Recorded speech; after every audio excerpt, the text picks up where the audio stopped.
కీర్తన గ్రంథం 68వ అధ్యాయం 35వ వచనం. తన పరిశుద్ధ స్థలములో దేవుడు భీకరుడు. చదవబడినటువంటి లేఖన భాగాన్ని దేవుడు మన కొరకై దీవెనకరంగా చేయనుగాక. తన పరిశుద్ధ స్థలములో దేవుడు భీకరుడు.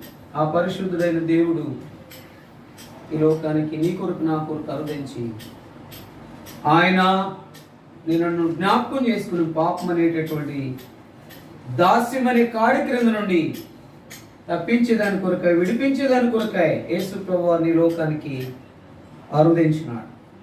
ఆ కారణం చేత నేను ఆ పాపం అంతా పోయి ఆ దాసత్వం, ఆ బానిసత్వం నుండి ఆయన తప్పించిన వాడిగా ఉన్నాడు. అందుకని అక్కడ చదివినటువంటి బాగులో ఒక మాట, మరి కీర్తన గ్రంథం 77వ అధ్యాయము ఆ మాట, ఆయన వంటి మహాదేవుడు, ఆ మాట మహాదేవుడు అని లేదులేండి, ఆ దేవుని వంటి మహాదేవుడు ఎక్కడున్నాడు? దేవుని వంటి మహాదేవుడు ఎక్కడ ఉన్నాడు?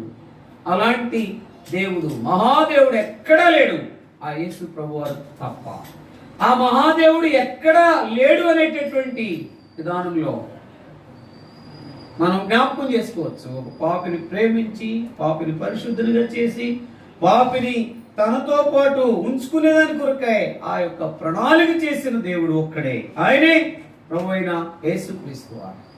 ఆ యేసుక్రీస్తు యొక్క ప్రభులో మనకు దొరికిన గొప్ప ఔన్నత్యము ఏంటి అంటే, మనం జ్ఞాపకం చేసుకుంటే 68వ అధ్యాయము 35వ వచనంలో, తన పరిశుద్ధ స్థలములో దేవుడు భీకరుడు, ఇశ్రాయేలు దేవుడే తన ప్రజలకు బలపరాక్రములను అనుగ్రహించున్నాడు. దేవుడు స్తుతించును గాక. అంటే ఆయన స్తుతినందును గాక. ఆయనలో మనకేమున్నాయంటే బలపరాక్రములు. ఆ బలపరాక్రములు కలిగిన వాడు కనుకనే తల్లి అయిన మరియా గర్భంలోనికి అరువించి లేకపోతే ఉద్భవించి ఆయన ఒదిగి, అందుకనే ఏముంటారు, ఆయన కూడా ఒక మనవలే ఏం చేశాడంట, రక్త మాంసులు గలవాడుగా అయినాడు. అంటే ఆయన తల్లి గర్భంలో ఏం చేశాడు, 9 మాసములే ఉన్నాడంట, ఒదిగి ఉన్నాడంట. అందుకనే ఆ 9 మాసములు ఒదిగినటువంటి ఆ దేవుడు ఎంతగా తగ్గించుకున్నాడో గమనించాలి. ఆయన ఒక్క రోజులో ఏం చేయగలడంట, పుట్టగలడు. ఒక్క రోజులోనే పుట్టగలడు. కానీ ఆయన మనుషుడు అంటానికి, మనుషు ఆకారంలోకి వచ్చాడు అంటానికి, తగ్గించుకున్నాడు అంటానికి రుజువు ఏంటంటే, ఆయన కూడా 9 మాసములు తల్లి గర్భములో ఉన్నాడు. అంటే ఎంత తగ్గింపు జ్ఞాపకం చేసుకోవాలి. ఈ తగ్గింపులో భాగంగా దేవుని పిల్లలంగా, రక్షించబడిన వారముగా, ఆరాధించే వారముగా, బలలో చేయడానికి సిద్ధముగా ఉన్న వారముగా మనకు కూడా ఏమవసరం? తగ్గింపు అవసరం. ఆయన పరిశుద్ధ స్థలంలో నివసించేవాడు ఆయన భూలోకానికి అరుదించినాడు. ఎవరు కొరకు? నీ కొరకు, నా కొరకు అరుదించినాడు. మనం కూడా నా మట్టుకు నేను, నీ మట్టుకు నీవు బ్రతికినంత కాలం ఆయన కొరకే, దేవుడే అని మాటలోనికి నిన్ను తీసుకొచ్చాడు. దేవుడే దిగి వచ్చాడు. అందుకనే ఇప్పుడేం చెప్పాలి? దేవుడే అని దాన్ని బయటకు తీసుకురావాలంటే నాకు నేనే ఆయన కొరకు ఏం చేయాలా? పరిశుద్ధంగా జీవించాలి. నాకు నేనే పరిశుద్ధంగా జీవించాలి అనే అనుభవంలోకి వస్తే దేవుడే అనే దాన్ని బయటకు మనం తీసుకొచ్చే వరంగా మనం ఉంటాం. ఆ కారణంలో ఆయన నీకు నాకేమనుగ్రహించాడంట? బల పరాక్రమలను అనుగ్రహించినాడు. నీ బలం ఒట్టిదే, నా బలం ఒట్టిదే, నీ పరాక్రమం ఒట్టిదే, నా పరాక్రమం ఒట్టిదే. ఆయన కనుక ఒక్క ఇంచి అన్నది మనల్ని నడిపించకపోతే, ఆయన ఒక దినాన్ని మనకి ఇవ్వకపోతే, దినాన్ని లేకపోతే ఆయన ఒక ఉన్నతమైన స్థితిలోనికి తీసుకెళ్ళకపోతే మనం ఎక్కడికి వెళ్ళలేము. అందుకనే దేవుని దగ్గరికి వచ్చినప్పుడు దేవుని పిల్లలంగా మనము ఆయనలో కనబడే వారంగా, ఆయనలో పరిశుద్ధులముగా, ఆయనలో ఉన్నవారముగా, ఆయనలో సాక్ష్యము కాపాడుకున్న వారముగా, ఆయనలో కొనసాగుతున్నటువంటి అనుభవం చూపించే వారముగా ఉండాలి. అందుకనే దేవుడే అనే మాటను జ్ఞాపకం చేసుకోవాలని నేను కోరుతా ఉన్నా. ఆయన వంటి మహాదేవుడు ఎక్కడ ఉన్నాడనే అనుభవంలో మనం జ్ఞాపకం చేసుకుంటే, మనము నీవు నేను ఫీల్ చేయాల్సిన మాట అంటే, ఇక్కడ ఉన్నాడు, నా కొరకు యేసుప్రభు ఉన్నాడు, నా కొరకు ఆయన జన్మించాడు, నా కొరకు జీవించాడు, నా కొరకై కలవరి శిలువకి ఎక్కాడు, నా కొరకై కలవరి శిలువలో ఎంతో హింస పొందాడు, నా కొరకై కొట్టబడ్డాడు, నా కొరకై ఏడవబడ్డాడు, నా కొరకై ఎంతో భారమైన సిలువను మోసాడు, నా కొరకై ఆయన 5 గాయాలను పొందాడు, నా కొరకై ఎంతో భయంకరమైనటువంటి ఆ యొక్క శ్రమను అనుభవించినాడు.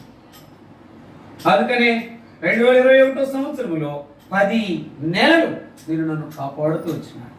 ఇది నాతో 10వ నెల సంపూర్ణం. 10 దేనికి సాదృశ్యం?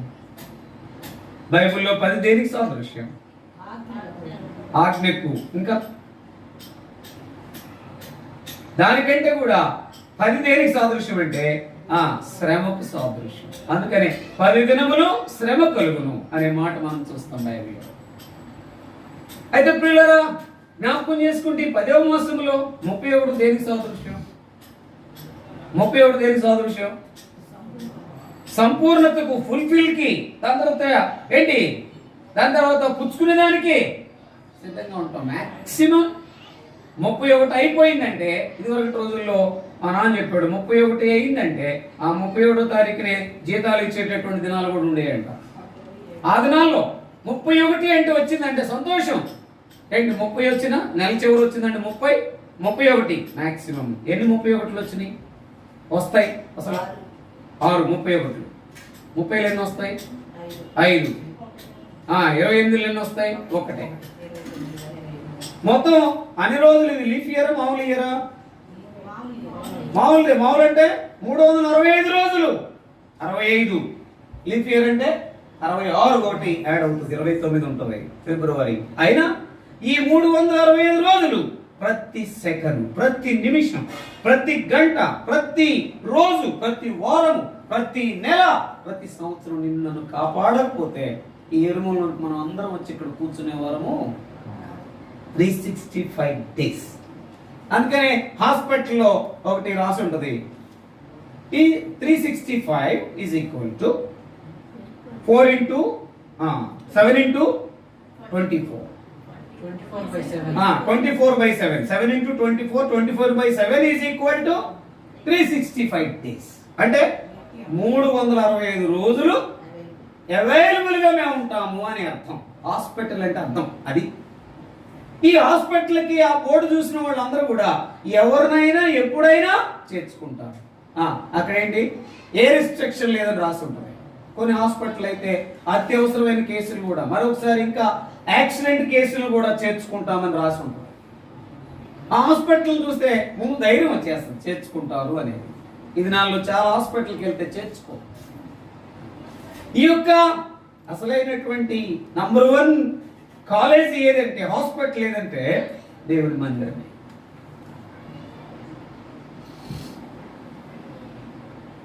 ఈ హాస్పిటల్లో, ఈ కాలేజీలో ఉండేటటువంటి వారు ఎవరంటే ఎక్కువ భాగం ఇక్కడ ఈ హాస్పిటల్లో, ఈ యొక్క కాలేజీలో ఉండేది ఎవరంటే బిలీవర్స్.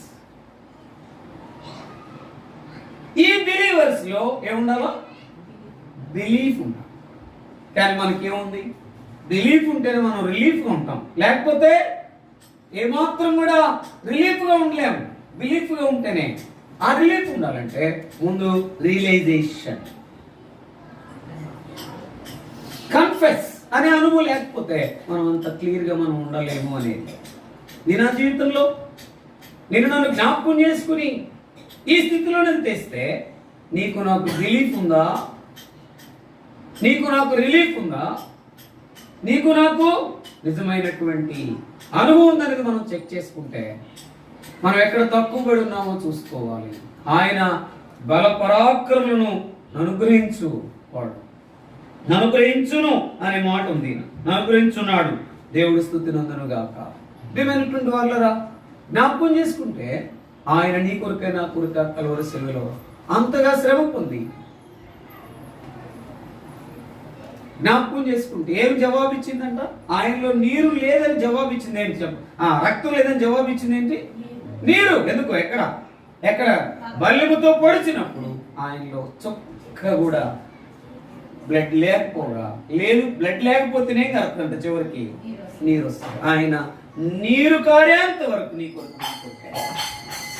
శ్రమను అనుభవించాడు. ప్రభు కొరకు ఎప్పుడైనా ఆయన కొరకు సువాసనగా, సాక్ష్యముగా ఆయన కొరకు ఏదైనా చేసిన అనుభవం, కొంచెమైనా శ్రమ అనేది పక్కన పెడితే కొంచెమన్నా చేసేమా అని, లేకపోతే ఆయన కొరకు ఏమైనా శ్రమించేమా అని జ్ఞాపకం చేసుకోవాలి. గుర్తుపెట్టుకో, దేవుని పిల్లలు వాక్యం చదివితేనే శ్రమ అనుభవంలోనికి రాగలరు. దేవుని పిల్లలు ప్రార్థన చేస్తేనే శ్రమ అనే అనుభవంలోనికి రాగలరు. దేవుని పిల్లలు విశ్వాసం ఉంచితేనే శ్రమ అనే అనుభవంలోనికి రాగలరు. దేవుని పిల్లలు సాక్ష్యముగా ఉంటేనే శ్రమ అనే అనుభవంలోనికి రాగలరు. మీరు చూడటంగా మిమ్మల్ని అడుగుతా తర్వాత జ్ఞాపకం పెట్టుకోండి. దేవుని పిల్లలు నిరీక్షణ ఎదురు చూస్తేనే శ్రమ అనే అనుభవంతో మనం ముందుకు కొనసాగలం. ఏం చెప్పాను? శ్రమ. ఇప్పుడు చెప్పండి. నిరీక్షణతో లాస్ట్ చెప్పాను. మొదటిది దేవుని వాక్యమే శ్రమ.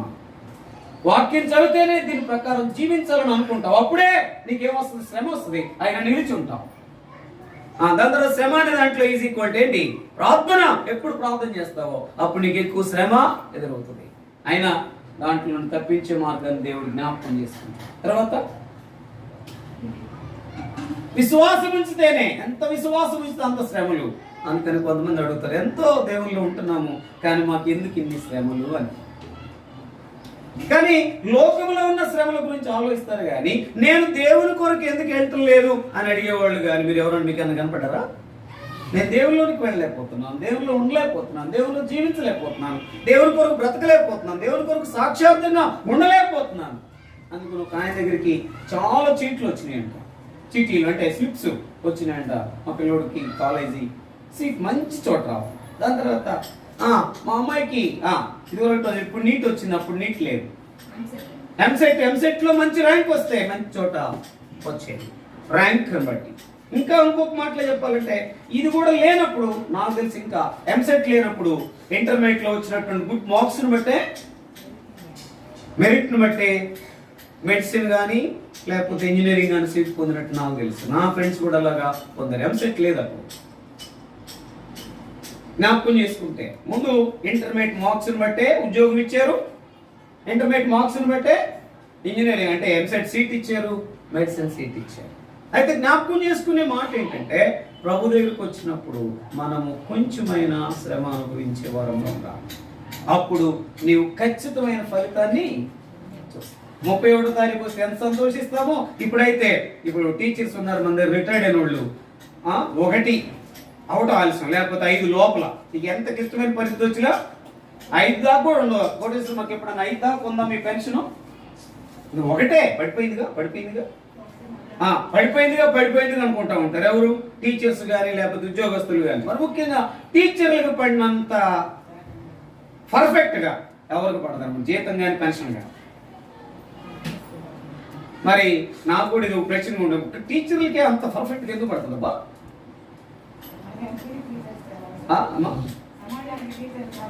సమాజానికి టీచర్స్ చాలా అవసరం. అంటే సరే, ఏదైనప్పుడు వాళ్ళు వచ్చినప్పుడు ఒకవేళ పడకపోయింది అనుకోండి, వాళ్ళ దగ్గర నుండి ఇంకా పడలేదేంటి అనుకుంటా ఉంటారు. 31వ తారీఖు కానీ 30 కానీ 28 కానీ చూసారంటే చేతి నిండా జీతం లేకపోతే డబ్బు, లేకపోతే 31 వచ్చినప్పటికి ఎక్కడైనా పని చేసామంటే ప్రైవేట్ అయినా సరే జీతం ఇచ్చేస్తారు. ఆ రోజు హ్యాపీనెస్. ఆ రోజు జీతం పుచ్చుకుని ఏడ్చేవాళ్ళు ఎవరు ఉండరు నాకు తెలిసినంత వాటి. ఇంకా అవుట్ ఆఫ్ ఆర్డర్ అయిపోతే చెప్పలేం కానీ, అన్సాటిస్ఫాక్షన్ ఫెయిల్యూర్స్ అయితే చెప్పలేం కానీ, వచ్చిన వాళ్ళు మాత్రం వాళ్ళు చేసిన దానికి మాత్రం వచ్చినప్పుడు సంతోషంతో వస్తారు, వాళ్ళకి కావాల్సింది కొనుక్కుంటారు, ఇంటికి సంతోషంగా వచ్చి కుటుంబంతో సంతోషించేవారుగా ఉంటారు.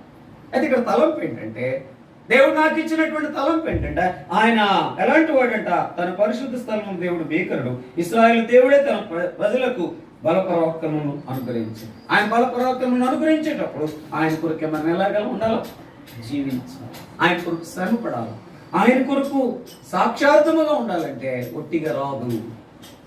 అందుకనే ప్రతిదానికి బైబిల్లో అర్థం ఉంది, ప్రతిదానికి బైబిల్లో సూత్రం ఉంది, ప్రతిదానికి బైబిల్లో నిజమైన అనుభవం ఉంది, మనం జాగ్రత్తగా చదివితే. అందుకని ఈరోజు బైబిల్ చదివిన వాడు ఎంతమంది చేయొద్దండి ప్లీజ్? బైబిల్ చదివిన వాడు చేయొద్దండి. బైబిల్ కన్ఫ్యూజన్ ఏముందా?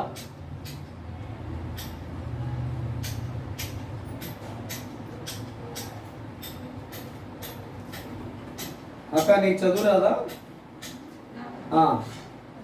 వచ్చు కానీ చదవలేదా బైబిల్? మరి చదవాలి. బైబిల్ చదివితే ఎంత శ్రమ వచ్చినా ఊరికనే పోతుంది. దానిలో సంతోషించే వరంగా ఉంటాం. దాని తర్వాత క్యాలెండర్ వాక్యం ఎంతమంది చదివారు? ఆయన వంటి వాడు మహాదేవుడు లేడు అనే అనుభూలో మనం చదివినటువంటి భాగంలో క్యాలెండర్ వాక్యంలో నిజంగా ఆ చివరి మాట ఏంటంటే దాన్ని బట్టి మనం ప్రభులో కొనసాగేవారు ఉన్నాం. దేవుని పిల్లలంగా ఆయన కొరకై జీవించి కొంత శ్రమపడి ఆయన కొరకై బ్రతికామంటే నేను అక్కర ప్రతిదీ తీర్చబడుతుంది. నీవు నేను ఎక్కడున్న సంతోషం ఉంటాం, నీవు నేను ఎక్కడున్న ఆశీర్వాదం ఉంటాం, నీవు నేను ఎక్కడున్న కలవరం లేకుండా నిలవరంగా మనము ధైర్యంగా ఉంటాం. ఈ కారణం చేత కొన్ని విషయాలు మనం చూసుకుని మనం ముందుకు వెళ్దాం. చూడండి ఒక మాట, మార్క్స్ వార్త. మొదటిగా మార్క్స్ వార్త 4:27 త్వరగా చదవండి. మార్క్స్ వార్త 4:27 త్వరగా. మరియు ఆయన ఒక మనుషుడు భూమిలో విత్తనములు చల్లి రాత్రి మగళ్ళు నిద్రపోవచ్చు మేల్కొనుచునుండగా వారికి తెలియని రీతిగా విత్తనం మొలిచి పెరిగినట్లే దేవుని రాజ్యం పెరిగినట్లే రాజ్యం ఉన్నది కదా. దేవుని రాజ్యం ఉన్నది. తొందరపడవాక, తీసేవాక, కలపబాక. రాజ్యముకు దేవుని రాజ్యానికి చాలా తేడా ఉంది. అక్కడ ఒక్క రాజ్యం అని చెప్పామంటే ఆ వచనానికి ఏం లేదు, అర్థం లేదు.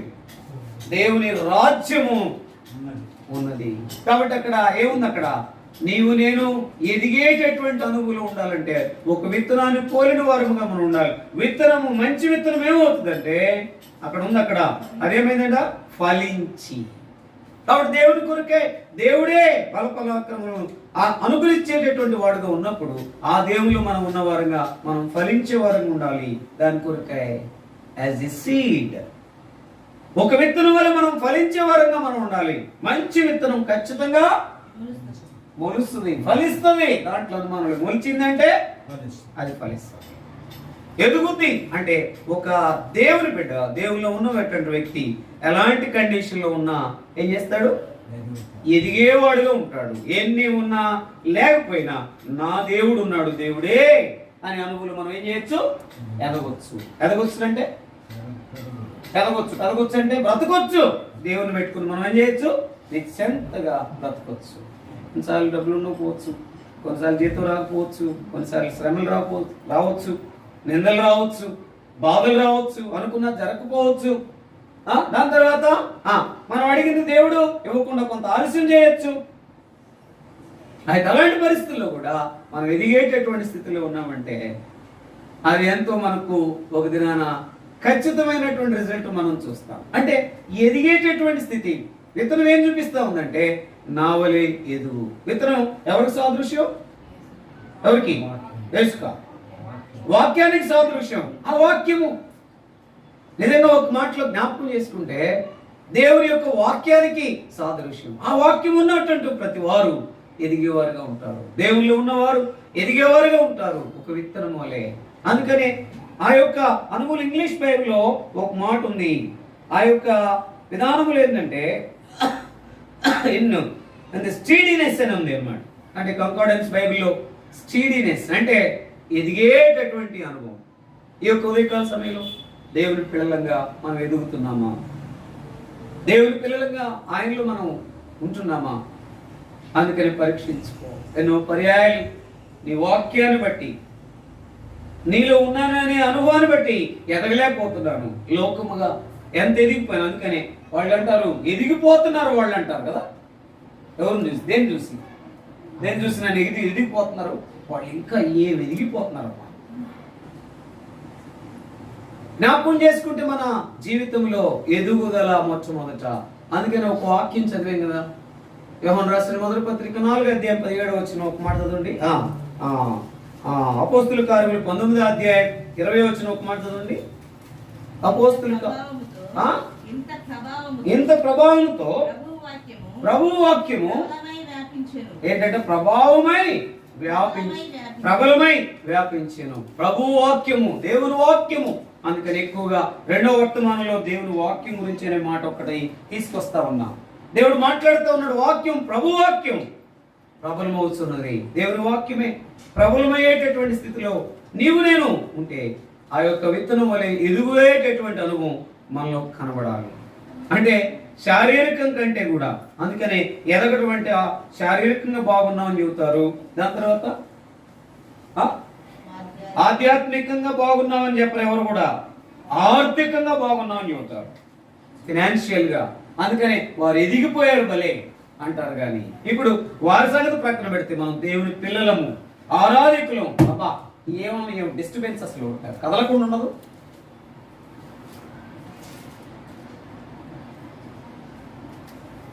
జ్ఞాపకం చేసుకుంటే మన జీవితంలో శారీరకంగా ఎదిగిన స్థితి చెప్తాము, బాగోపోతే బాగలేదంటాము. కానీ ఎప్పుడైనా నేను ఆత్మీయంగా బాగలేదని చెప్పిన వాళ్ళు ఎవరు ఉంటున్నారా? ఆరాధనకు వచ్చి, మందిరానికి వచ్చి నేను ఆత్మీయంగా బాగలేదని చెప్పేవాళ్ళు ఉన్నారా? అందుకని నాయన్ని కూడా ఈ కదలికలు చూపించొద్దన్న. మాట్లాడితే పొట్ట మీద పెడతాడు, లేకపోతే తిట్టు పెడతాడు, లేకపోతే అబ్బా అంటాడు. నీకైతే నాకు ఎక్కువ బాగుంది, అది చూపించాల్సిన అవసరతే లేదు. ఆదివారం మరి ముఖ్యంగా చూపించకూడదు. నాకు కూడా ఆయాసం ఉన్నట్టుగా ఉంది ఎందుకో ఈరోజు, చాలా దగ్గు వస్తూ ఉంది, ఫీవర్ కూడా ఉంది ఒక మాటలో చెప్పాలంటే. అయినా మత్తు ఉంది, అయినప్పుడు కూడా ఏమాత్రం కూడా మనం బాగోలేదు అన్నట్టు ఇతరులకు కనబడకూడదు. ఎందుకంటే మనకు బాగోలేదంటే ఇతరులకు ఏమైపోద్దంటే డిస్కరేజ్మెంట్ వస్తుంది. ఏదో అయిపోయినట్టు వాళ్ళకే చూస్తూ ఉంటారు. జ్ఞాపకం చేసుకుంటే మనము శారీరకంగా బాగోలేదని అనేక మందికి చెప్తాం, లేకపోతే శారీరకంగా బాగున్నానని అనేక మందికి చెప్తాం. ఐఎమ్ పర్ఫెక్ట్, ఐఎమ్ ఓకే అని చెప్తాం. కానీ స్పిరిచువల్గా బాగోలేదని కానీ బాగున్నానని ఎవరైనా చెప్తారా? చెప్పిన వారు ఎవరైనా ఉన్నారా? అలాంటి వారు ఉంటే చేయొద్దండి. నేను స్పిరిచువల్గా బాగోలేదు, లేకపోతే నేను బాగున్నాను అన్నవారు చేయొద్దండి. చెప్పలేమట్లా.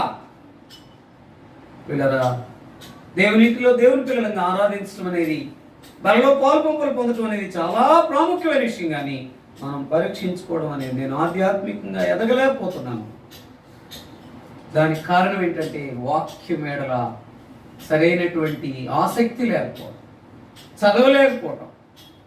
దేవుని వాక్యం చదువుకున్నాడు. నేను చెప్తున్నా సీక్రెట్ ఏంటంటే దేవుని వాక్యం చదువుకుంటే 3: 1 ఆదరించబడతాం, 2వది ఆనందించబడతాం, 3వది ఆరోగ్యకరంగా ఉంటాం.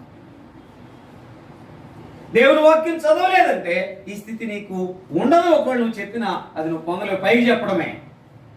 అందుకని ఒక విత్తనం వలె ఎదిగేటటువంటి స్థితిలోనికి మనం రావాల్సిన వారంగా ఉన్నాం. ఎదుగుదల కనబడాలి. 2వ మాట చూడండి. ఒక మాట జ్ఞాపకం చేసుకుంటే ఎన్నో పర్యాయం. హోషేయ గ్రంథం 14వ అధ్యాయం 5వ వచనం. హోషేయ గ్రంథం 14వ అధ్యాయం 5వ వచనం చదవండి. హోషేయ గ్రంథం. చెట్టునకు మంచు ఉన్నట్లు అతనికి ముందును తామర పుష్పం పెరుగునట్లు అతడు అభివృద్ధి నొందును. కాబట్టి ఒక మాటలు ఇక్కడ జ్ఞాపకం చేసుకుంటే ఈ యొక్క అనుభవం ఏం చూపిస్తుందంటే నిజమైన ఏంటంటే అక్కడ ఆ యొక్క అనుభవంలో జ్ఞాపకం చేసుకుంటే చెట్టునకు మంచు ఉన్నట్లు అతనికి ముందును ఆ తామర పుష్పము పెరుగునట్లు అతడు అభివృద్ధి నొందును. అక్కడ లెబానోను పర్వతము దాని వేళ్ళు తన్నునట్లు వేళ్ళు తన్నుదురు. అయితే ఇక్కడ జ్ఞాపకం చేసుకుంటే అక్కడ తామర పుష్పము, తామర పుష్పమునికి ఏమున్నట్టుంట పెరుగునట్లు అతడు అభివృద్ధి నొందును.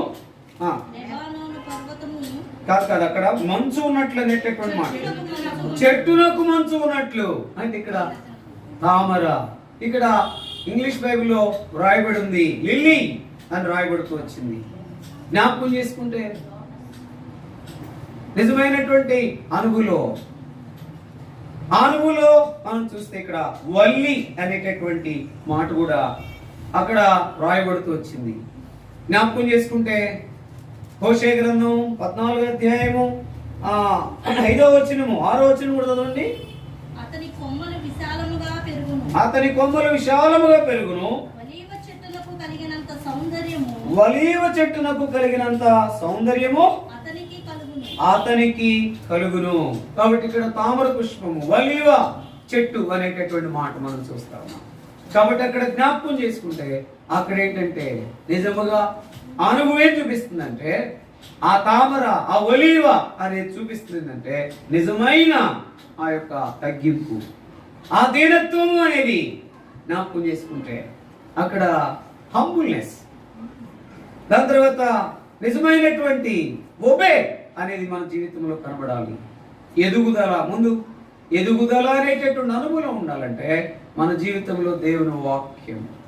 దాని తర్వాత తామర పుష్పముకి మంచు ఉన్నట్లుగా ఉండాలంటే మన జీవితం, చెట్టునకు మంచు ఉన్నట్లుగా ఉండాలంటే మన జీవితంలో ప్రార్థనా జీవితం ఉండాలి. ఆ ప్రార్థనా జీవితం మనకి ఏం చేస్తుందంటే తగ్గింపును, దీనత్వాన్ని తీసుకొచ్చేదిగా ఉంటుంది. ఇంకేది కూడా తగ్గించేటటువంటి అనుభవం తీసుకురాదు. గుర్తుపెట్టుకో, నువ్వు ఎంత ప్రార్థన చేస్తే అంత తగ్గించుకుంటావు, ఎంత ప్రార్థన చేస్తే అంత దీనుడు అయిపోతావు. అందుకని ఆయన దీనుడు అవడానికి కారణం చెప్పండి. సిలువుకి వెళ్లే ముందు ఆయన దీనుడు అవడానికి కారణం ఏంటి? ముందు దేవుడు సహాయం కొరకు ప్రార్థించిన వాడుగా ఉన్నాడు. అందుకనే ఆయన సహానుభావం కలిగిన వాడుగా ఉన్నా శోధించబడినాను ఏం చేశాడు? మనం గత వారాల్లో చూసాం, ఆయన పాపం లేని వానిగా ఉన్నాడు. మన జీవితంలో కూడా ఎలాంటి స్థితిలో ఉన్నా యేసు ప్రభు వారి వలె మనము పాపం లేని వారిగా ఉండాలి అంటే మనం ప్రార్థన చేసే వారికి ఉండాలి. అందుకనే తామర, ఒలీవ అనేది ఏం చూపిస్తుంది అంటే దీనత్వాన్ని చూపిస్తుంది, తగ్గింపును చూపిస్తా ఉంది. మన జీవితంలో దేవుని పిల్లలంగా ఎదిగే వారముగా ఉండాలంటే వాక్యం ఉండాలి. రెండోది, తగ్గింపు కలిగిన, దీనత్వం కలిగిన వారముగా ఉండాలి అంటే ప్రార్థనా జీవితం ఉండాలి. ఇది నాలో ప్రార్థన జీవితం లేకనే మనం ఏం చేస్తున్నాము? కుంటుపడిపోతున్నాం. ప్రార్థనా జీవితం లేకనే అనారోగ్యమైన పరిస్థితులకు వచ్చేస్తున్నాం. ప్రార్థనా జీవితం లేకనే మనం పొందుకోవాల్సిన దాన్ని మేలు పొందుకోలేకపోతున్నాం. సరైనటువంటి అనుభవం ఉండాలి అంటే ప్రార్థనే, ప్రార్థనే, ప్రార్థనే. అందుకని భక్సింగ్ గారు ఎన్నిసార్లు అడిగినా ఎక్కువ చెప్తామాట. బ్రదర్ ఏం చేద్దాం, వాట్ ఆర్ యు డూయింగ్ అనేటటువంటి మాట. Let us pray, let us pray, let us pray. 100 సార్లు అడిగినా let us pray, ప్రార్థన చేద్దాం. ఒకసారి హెబ్రోను విధానములో అందరూ వచ్చారంట ఆయన అడగడానికి కొరకు. ఇట్లా వచ్చారన్నా అంటే అన్నాడు let us pray. ఒక్కళ్ళు కూడా మళ్ళీ మాట్లాడకుండా 10 minutes తర్వాత ఎవరు లేరంట. మనమైతే ఎవరో మన మీదకి వచ్చారంటే అసలు ఇక ఎంత ఆందోళన పడతాం. మన జీవితంలో చిన్న మాటలు కూడా మనం ఓర్చుకోలేము. తగ్గింపు కలిగిన, దీనత్వం కలిగిన వారంగా నీవు నేను ఉండలేం. అలా ఉండాలంటే తామర వలె, ఒలీవ వలె మనం తగ్గించుకున్న వారముగా. తామర, ఒలీవ అనేది ఏం చూపిస్తుందంటే జ్ఞాపకం చేసుకుంటే తగ్గింపుని, దీనత్వాన్ని చూపిస్తాం. మన యొక్క జీవితంలో ప్రభులో కొనసాగేటటువంటి అనుభవంలో మనకు వెళ్ళినప్పుడు జ్ఞాపకం చేసుకుంటే ఆ తగ్గింపు, ఆ దీనత్వం అనేది కావాలంటే ప్రార్థన జీవితం. చూడండి, మూడోదిగా మన జీవితంలో జ్ఞాపకం చేసుకుంటే ఈ ప్రార్థనా జీవితం మొట్టమొదట దేవుని వాక్యమే సీడ్. అది ఎదుగుదలను చూపిస్తాం. దేవుని వాక్యం ఉంటేనే నువ్వు ఎదుగుతావు. నీళ్ళు నాలో దేవుని వాక్యం ఉంటే ఎదిగే అనుభవంలోనికి వస్తాం. ఎదిగే అనుభవం ఉన్నామంటే అనేక మందికి కనబడతాం. అనేక మందికి కనబడ్డామంటే వీరు ఎవరు అంటే ఏం చెప్తారు? అనేక మందికి హెర్మోను విశ్వాసులు వారు జాగ్రత్తగా ఎంతో దేవునికి అత్యంత సమీపం ఉంటారని చెప్తారు. అందుకని ఎదిగిన వృక్షాన్ని ఎవరు కూడా ఏంటి కిందకు చూడరు, పైకి చూస్తారు. అట్లాగే ఒక నిజమైన విశ్వాసానికి కనబడుతుంటే వాళ్ళని పదే పదే ఏం చేస్తారు? చూస్తూ ఉంటారు, పలకరిస్తారు, అడుగుతారు, వాళ్ళతో సహవాసం చేయడానికి ఇష్టపడతారు. మన యొక్క జీవితంలో ఎదిగే అనుభవం ఒక విత్తనం వలె. ఆ విత్తనము దేవుని వాక్యానికి సాదృశ్యం ఉందనుకో. వాక్యం నీ నా హృదయంలో ఉంటే, గత వారం చూస్తేమో, గత వారమో అంత ముందు వారమో, ఎందుకని దేవుని వాక్యం హృదయంలో ఉంచుకుంటే ఏం చేయకుండా ఉంటామంట? పాపం చేయకుండా. ఎక్కడుందన్నమాట? కీర్తన 19:11 వచ్చిన చూస్తాం మనం. దేవుని వాక్యం అనేది మన జీవితంలో ఎదుగుదలకి కారణంగా ఉంది. ఒక విత్తనం వలె ఎదగాల. రెండవది తామర, ఒలీవ అనేది దీనత్వం, తగ్గింపును చూపిస్తుంది. ప్రియ సహోదరి సహోదరుడా, నువ్వు ఎప్పుడైనా దేవుని ఇంట్లో వచ్చినప్పుడు తగ్గించుకున్నావా? దీనత్వం కలిగి ఉన్నావా? నీనా ఆత్మీయమైన జీవితం కుంటుపడుతున్నాయి, చింతపడ్డావా? అనేక మందికి ప్రార్థన చేయమని చెప్పావా? షేర్ చేసుకున్నావా? ఈ చింత మనకు లేదు ఎప్పుడు కూడా. శారీరకమైన దాని కొరకు అనేక మందికి చెప్తాం, ప్రార్థన చేయమంటాం అబ్బా, కానీ ఎప్పుడన్నా స్లిప్ వచ్చుద్దేమో అని చూస్తా. ఆత్మీయంగా నేను కుంటుపడుతున్నాను, నేను ఆధ్యాత్మికంగా ఎదగాలని అయితే రమేష్ బ్రదర్ రాస్తాడు. ఆత్మీయంగా ఎదగాలని, ఎదగాలంటే ఏం చేయాలి బ్రదర్? ఏం చేయాలా? ఎదగాలంటే ఏం చేయాలా? రాయటం కాదు, ఎదగాలంటే ఏం చేయాలా? వాక్యము చదవాలి. చదివారు ఈరోజు వాక్యం పర్సనల్గా? రైట్. దేవుని వాక్యం చదువుకోనప్పుడు ఎదుగుదలకు సాదృశ్యం. రెండవదిగా ప్రార్థన. ఎంత సమయం దొరికితే అంత ప్రార్థన, ఎంత శోధన వస్తే అంత ప్రార్థన, ఎన్ని తిట్లు తిడితే అంత ప్రార్థన. అందుకని అరవిందం గారిని తిడతా ఉన్నారంట, వచ్చి ఆయన బాగా ప్రార్థన చేస్తున్నాడు. శక్తి నువ్వు ఇంకా తిట్టేటట్టు చేయి, ఇంకా తిట్టేటట్టు చేయి, బాగా పెదవులకి నోరుకి శక్తిని ఇవ్వమంటున్నాడంట. వాళ్ళు అట్టాగా చూస్తున్నారంట, ఆయన ఇంకా తిట్టేటట్టు శక్తి ఇవ్వమంటున్నాడు. వాళ్ళు తిడుతున్నారు అంతే, కొట్టేటట్టు శక్తి. ఎందుకంటే కొట్టేటప్పుడు ప్రభువానికి వందనాలు అని అనొచ్చంట ఆయన భావం. తిట్టేటప్పుడు ఎవరైనా తిట్టు ఏం పర్వాలేదు ప్రార్థన చేస్తారంటే ఎవరన్నా? మన జీవితంలో జ్ఞాపకం చేసుకుంటే కొట్టాటమా? సువార్తకు మనం రాందినాలు వెళ్తాము, ఏం చేయాలా? కొట్టే దినాలు వస్తున్నాయి, కొట్టండి ఏం పర్వాలేదు, మా ప్రభు కొట్టండి అనే వారముగా ఇరుమోను ప్రియులు ఉండాలి. అని చక్కగా చూస్తున్నాడు చూడు, కోటి ఎంత భాగ్యం అన్నట్టుగా ఎట్లుంటాం, ఎట్ట కొట్టించుకుంటాం. లోపల తిట్టు అనేవాళ్ళు ఉండరు, కొట్టు అనేవాళ్ళు ఉండరు. తిట్టేవాళ్ళు ఉన్నారు, ఇంకా కొట్టేవాళ్ళు ఉన్నారు కదా.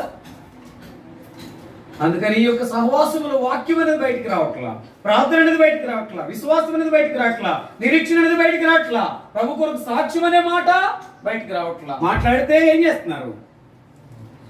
కులం కొరకు, డబ్బు కొరకు, అధికారం కొరకు ఎక్కడ చూసినా కొట్లాడుకుంటున్నారు, దాని కొరకు ప్రాకులాడుతున్నారు, దాని కొరకు కోర్టుకి పోలీసులకి డబ్బు ఖర్చు పెట్టడానికి కూడా వెనకాడటమో లేదు.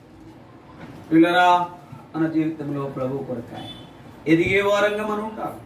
ఏదో బలలో ఏదో ఆరాధించడం కాదు, లేకపోతే బలలో పాలు పంపులు పొందటం కాదు. నేను ఎదుగుతున్నానా? ఎదగాలి ప్రభు, కొన్ని పర్యాయాలు నీ కొరకు నేను ఎదగలేని స్థితి నాలో ఉంది, దానితో క్షమించు, ఆ ఎదుగుదల నాకు దయచే. దాని కొరకు వాక్యము చదివి దాని ప్రకారం జీవించాలి.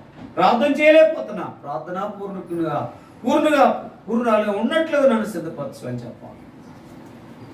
మూడో మాట చదువుదాం చూడండి, ఒక మాట మనం జ్ఞాపకం చేసుకుంటాం. చూడండి, కీర్తనలు 92వ అధ్యాయం 12వ వచనం. కీర్తనలు 92వ అధ్యాయము. నీతిమంతులు ఖర్జూర వృక్షం వలె మూగవేదురు, లెబానోను మీది దేవదారు వృక్షం వలె వారు ఎదుగుదురు. అంటే ఏంటంట? ఎదిగేటటువంటి అనుభవం. దేవదారు, లెబానోను అనేటట్టు చూస్తే ఎంతో ఎట్లుంటాయి అంటే ఎత్తుగా, తిన్నగా, లావుగా ఉంటారు. అంటే దేవుళ్ళు మనం బలము పొందుకుని శక్తివంతులంగా ఉండాలి. లెబానోను దేవదారు ఏం చూపిస్తుందంటే శక్తి. నా ప్రభులు నేను వాస్తవంగా అయితే శారీరకంగా అయితే బలహీనున్నే, లోకంగా అయితే నేను దరిద్రురాలనే, పేదరాలనే, నన్ను ఎవరు పట్టించుకోని స్థితి. నా ప్రభులో మాత్రం నేను ఎట్లాంటి వాడిని? దేవదారు, లెబానోను అని అనుభవం. అంటే నా ప్రభులో బలం ఉంది, శక్తి ఉంది. ప్రభు బిడ్డలు బలంగా ఉండాలి, శక్తిగా ఉండాలి. ఇహలోకం అనేటటువంటి శ్రమలను తాడుకుని సాతాను ఏం చేయాలో ఎదిరించే వారంగా ఉండాలి. తల మీద పెట్టుకోకుండా ఎక్కడ పెట్టాలి వాడిని? పాదాల క్రింద. ఆ అనుభవం ఉందా? ఏమో పాదాల క్రింద అని అంటామే కానీ ఎప్పుడన్నా పాదాల క్రింద పెట్టిన అనుభవం ఉందా? ఎల్లవేళ్ల తలపైనే.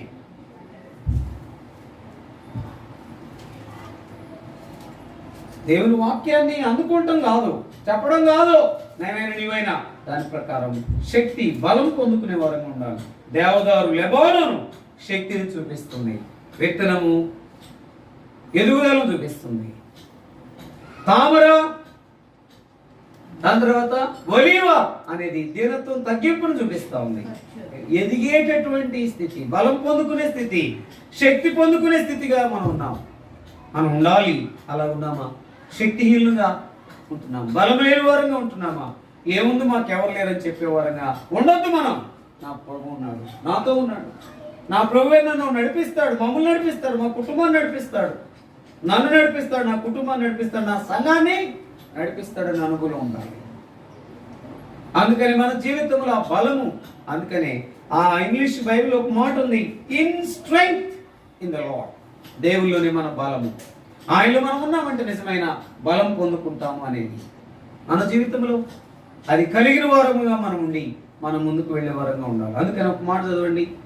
అందుకనే జన్మించినటువంటి జీవితంలో ఆ ఎదుగుదల లేకపోతే మన జీవితంలో ఏమాత్రం కూడా, అందుకని పిల్లోడు పుట్టినట్టుగా ఉంటే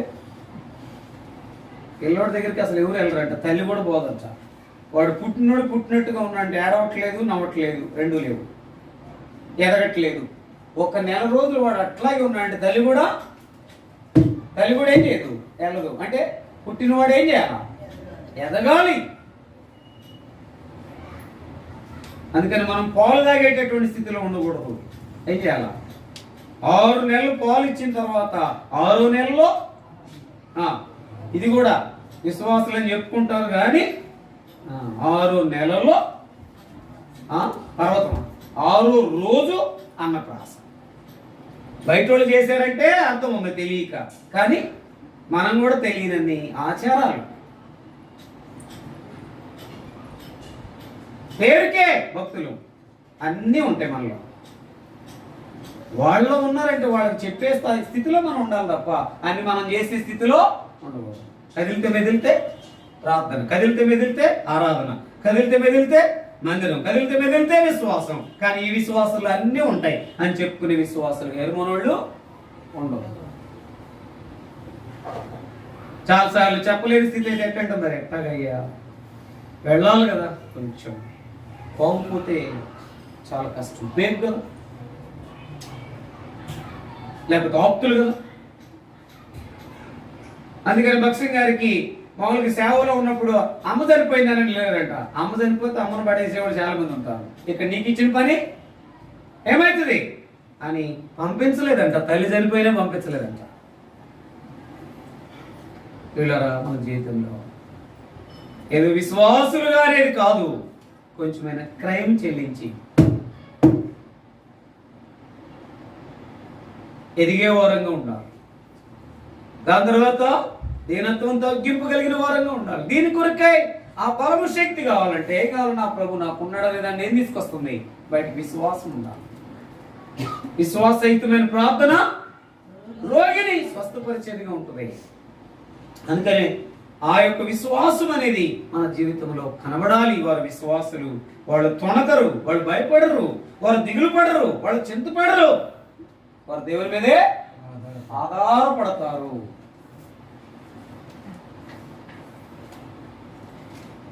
ఎన్నో పర్యాలు మన జీవితంలో ఈ ఆధారపడే అనుభవం ఉందంటారా?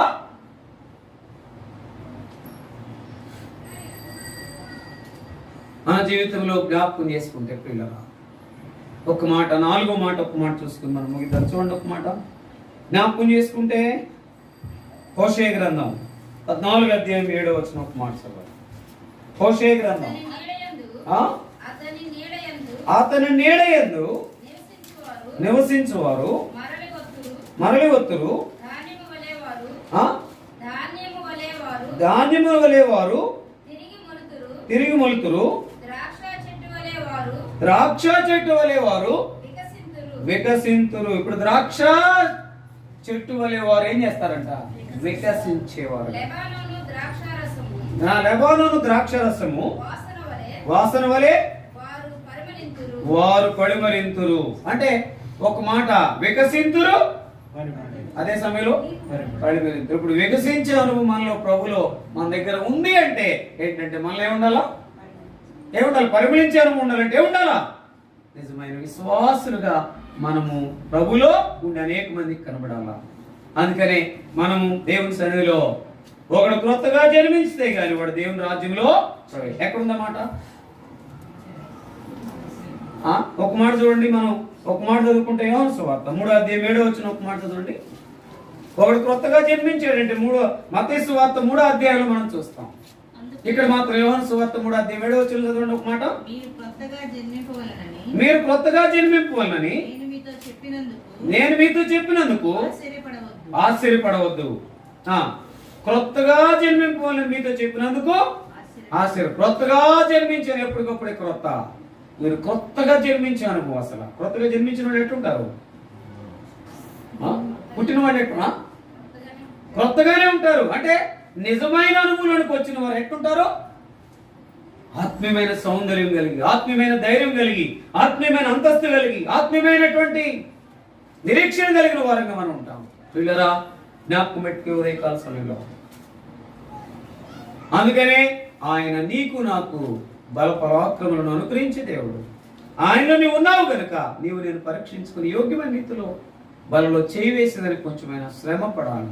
ఆ శ్రమ పడేదాని కొరకే మన జీవితంలో ఎదిగేటటువంటి అనుభవం కనబడాలి. నువ్వెంత శ్రమ పడినా నీ జీవితంలో ఎదుగుతావు. దాని కొరకే వాక్యం. రెండోది, దిన జీవితంలో దీనత్వము తగ్గింపు ఉంటే ప్రార్థన. మూడోది, నిజమైన అనుభవం ఏంటంటే అక్కడ మనం చూస్తూ వచ్చాము ఎవరిని ఖర్జూర వృక్షం వలె నీతిమంతులు ఖర్జూర వృక్షం వలె మోవేసేటటువంటి అనుభవం, ఎదిగేటటువంటి ఆ స్థితిలోనికి రాగలం, శక్తి బలం పొందుకుంటాం. అందుకనే నీతిమంతులు అంటే ఇంకొక అక్కడే ఉంది 92:12 అక్కడ మొత్తం చదవండి ఒక మాట. కీర్తనలు 92:12 ఒక మాట చదవండి. నీతిమంతులు మూవేదురు ఎదుగుదురు యెహోవా మందిరంలో నాటబడిన వారై వర్ధిల్లుదురు.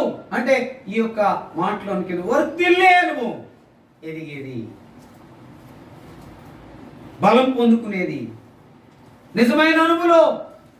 మనము విశ్వాసంతో ముందుకు కొనసాగేది, వాక్యము ప్రార్థన విశ్వాసంలో మనం ముందుకు వెళ్ళామంటే ఇక్కడ జ్ఞాపకం చేసుకుని ద్రాక్షవల్లి వలె చెట్టు వలె వికసించి వాసన వెదజల్లేటటువంటి వారముగా మనం ఉండాలి. ఈ అనుభవంలోనికి రాగలిగిన వారంగా మనం ఉంటే దేవుల్లో మనం కొనసాగుతూ ఆయనలో నిజమైనటువంటి కొత్తగా జన్మించిన అనుభవంలో మనం ఫలించే వారంగా మనం ఉంటాం. దాని కొరకే పరీక్షించుకుందాం. నీవు నేను ఎలాగున్నామో, ఏ స్థితిలో ఉన్నామో, ఆధ్యాత్మికమైన స్థితి ఎలాగుందో చూసుకుంటే వాక్యము కొన్నిసార్లు ఉండడం లేదని చెప్పు. వాక్యము కొరకై నీ జీవితాన్ని అర్పించుకో, నా జీవితాన్ని అర్పించుకోవాలి. అలాగే ప్రార్థన లేదని చెప్దాం, దాని తర్వాత విశ్వాసం లేదని చెప్దాం. ఈ మూడు ఉందంటే మన జీవితంలో ఏముందంట? ఈ మూడు కలిగిన వారు ఏముంటుంది ఆయన? ఏంటి? ద్రాక్ష చెట్టు వలె వ్యాపించేది, దాని తర్వాత పరిమళించేది మన జీవితంలో కనబడుతుంది.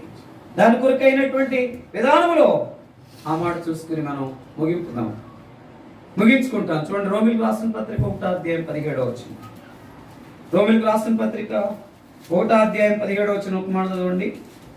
అందుకని మనం ఏం చేయాలా? వాక్యము ప్రార్థన విశ్వాసంలో నుండి నీతిమంతుడు విశ్వాస మూలముగా జీవించును. వ్రాయబడిన ప్రకారము విశ్వాస మూలముగా అంతకంతకు విశ్వాసము కలుగునట్లు దేవుని నీతి దాని యందు బయలుపరచబడుచున్నది. దేవుని నీతి అంతకంతకు, విశ్వాసం అంతకంతకు అనేది. దేవుని పిల్లలుగా ఏమి ఉండాలంటే విశ్వాసం ఎట్లుండాలో జీవించనండి. నీతిమంతుడు విశ్వాస మూలంగా జీవిస్తే విశ్వాసం నుండి అధికమైన విశ్వాసంలోనికి వస్తాం. ఫ్రమ్ స్ట్రెంగ్త్ టు స్ట్రెంగ్త్, విశ్వాసం నుండి విశ్వాసంలోనికి మనం వస్తాం. వారు విశ్వాసులే, వారు దేవుని పిల్లలే, వారు దేవుల్లో సరిగా ఉన్నవారు. ఎందుకంటే దేవుడు వారికి ఏమనుగ్రహించాడు? బల పరాక్రములను అనుగ్రహించాడు. దేవుని స్తుతించి అనుభవం వారు ఉన్నారు అని నేను పరీక్షించుకుని ఆయన ఎలాగైతే శ్రమ పొందాడో ఆయన కొరకాయ శ్రమ పొందుచు ఆయన కొరకాయ సహిస్తూ నిలిస్తే మనము ఇతరులు ఎదిగే వారముగా ఉండాలంటే వాక్యం ప్రార్థించి నా అనుభవం ఉండాలంటే దీనత్వం తగ్గింపు కలిగిన వారంగా ప్రార్థనా జీవితం. మూడోది నిజమైనటువంటి విశ్వాసం అనే దాంట్లో ముందుకు వెళ్తే మన జీవితంలో ద్రాక్షవల్లి వలె, ఈ మాట నీవు నేను జ్ఞాపకం పెట్టుకుందాం, ద్రాక్షవల్లి వలె వ్యాపించే వారముగా పరిమళించే వారముగా మనం ఉండే ఆయన కొరకే మహిమకరంగా జీవించినట్లుగా మనం పరీక్షించుకుని ఆయన కొరకే వెళ్దాం. అందుకనే ఆ పరీక్షలోనికి వచ్చినప్పుడు అపోస్తలుడైన పౌలు కొరింథీయులకు రాసిన మొదటి పత్రిక 11వ అధ్యాయము 31వ వచనం మనము పరీక్షించుకునే ఎడల తీర్పు పొందక పరీక్షించుకుందాం. ఆ తీర్పు నుండి తప్పించబడి నిజమైన అనుగుణానికి వచ్చి ఈ యొక్క 5 అంతుల అనుగుణానికి మారి ప్రభువులో మనం కొంతైనా సాగిపోవడానికి ప్రియ ప్రభువారు మనకు సహాయం చేయాలి. ప్రార్థన.